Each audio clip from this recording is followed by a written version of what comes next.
Iran has delivered a chilling warning to its Gulf neighbors. It has said that any country that joins Donald Trump's planned economic offensive against Tehran could face retaliation like an earthquake. The threat came after Washington promised an unprecedented campaign of economic warfare and isolation against Tehran. Mohsen Rezaei, Secretary of Iran's Supreme National Security Council, issued the warning in a televised address, urging neighboring countries to stay away from the U.S. campaign.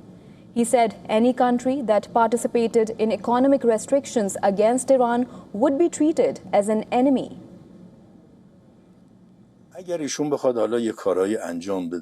If he, Trump, decides to take further action, our response, our retaliation will be seismic.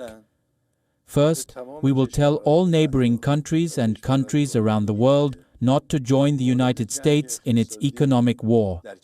Any country that takes part in imposing economic restrictions on us will be regarded as an enemy. All this comes against the backdrop of Washington preparing secondary sanctions on foreign banks, companies, and governments that continue to do business with Tehran. The strategy is straightforward: force Iran's trading partners to choose between access to the U.S. economy and continued ties with Iran. U.S. believes that this pressure could achieve what military operations have failed to deliver, compelling Tehran to compromise without launching a broader campaign of strikes. But Iran's hardline leadership appears determined to resist Washington's pressure campaign. Iranian Foreign Minister Abbas Araghchi mocked Trump's new economic D-Day strategy by sharing a 2012 Obama post quoting Joe Biden on the most crippling sanctions. This is a repetitive scenario, from the crippling sanctions imposed during the Obama administration to the maximum pressure campaign during Mr. Trump's first administration, and now to the latest sanctions. All of these measures have been introduced under different titles, but they represent the same kind of bullying that we have always seen in American policy. But behind Tehran's defiance lies a deepening economic crisis. Years of sanctions, the disruption caused by the war, declining oil revenues and restricted access to global financial markets have left the Iranian economy under enormous strain. The UAE's decision to suspend trade with Iran has added a new and dangerous dimension to the standoff. Abu Dhabi has been one of Tehran's most important commercial links, and the halt on trade threatens to deepen Iran's isolation. Meanwhile, Iranian President Masoud Pezeshkian has defended the Memorandum of Understanding. He called it the best available arrangement to pull Iran out of what he described as a state of neither war nor peace.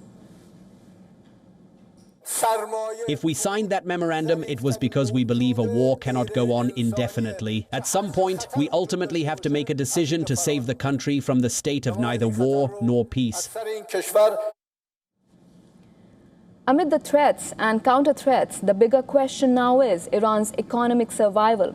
Iran cannot attract investment or rebuild its battered economy, while the threat of renewed conflict hangs over the country and access to Hormuz remains uncertain. The memorandum had offered the possibility of sanctions relief, restored oil exports and economic recovery. Its failure has instead brought Iran back to the edge of confrontation. Now, with oil markets already under pressure and the future of Hormuz uncertain, a sanctions battle could quickly become a crisis felt across the world. We earlier spoke to Dr. Syed Imamian. He is an assistant professor at Tehran Polytechnic and founder and former director of the governance and policy think tank. My understanding is that the Iranians are looking for a new equation. That the sanction is no longer without any cost. And the sanctions needs to be retaliated by any different mechanism that never been used before.